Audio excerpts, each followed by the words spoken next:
on every top of an Indian temple, still today, you have a vimana. Some of the vimanas look like today's UFOs. They had the shape round or elliptic. Other vimanas had another form. But still on top of the Indian temple is a vimana. And the vimana was one of the flying machines of the Hindu gods.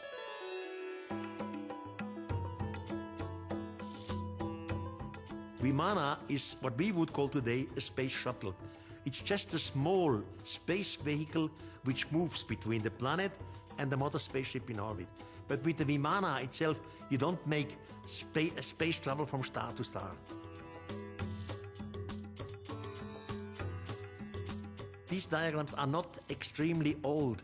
Some of these diagrams were created only in the 17th century. They are not thousands of years old in some of these Indian books. These designers who made these diagrams, they designed it out of the old text. They read the old text, and because of these texts, they made a design. Well, it must have looked like that and that. But the fact is, there were different types of vimanas which looked completely different, comparable to a helicopter and a jumbo jet. It's not the same thing, but both machines can fly.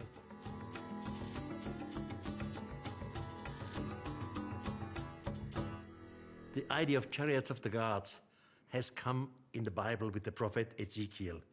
But the prophet Ezekiel, again, you can compare to Indian chariots. You know, what the Indian gods were flying in chariots. The chariots were always vimanas. The chariots were always what we would call space vehicle, but not mother spaceships. The chariots only had a small distance. They could move in our solar system, but not to another star.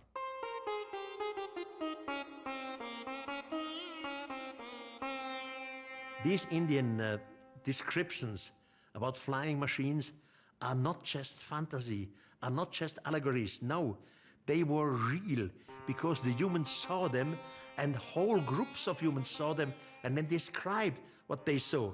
They described that one of the gods descended with the Vimana and the humans, hundreds of it, were watching them. They described that some of these Vimanas had wheels and others had no wheels. They described the noise which the Vimanas made. At least some of the Vimanas made noise. Others were quiet. So all this we have descriptions. Descriptions handed down and written by humans. Just read the book Drona Parva. It's full of these flying machines of ancient India.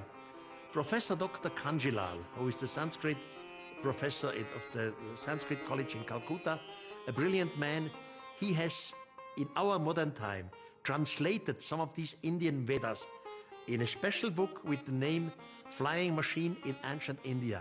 And this is a proper scientific work. It's like in the Bible, for example. In the Bible, you have Moses, first book of Moses, chapter 3, then verse number 27. The translation of Professor Dr. Kanjilal is the same thing. He writes, such Veda, chapter XY, verse XY, and so on. It's a scientific work. There is absolutely no doubt, no, for the one who knows it, that in India, flying machines were described, and different types of flying machines. And there is no doubt that there was spaceship, mother spaceships, which were around the Earth in an orbit.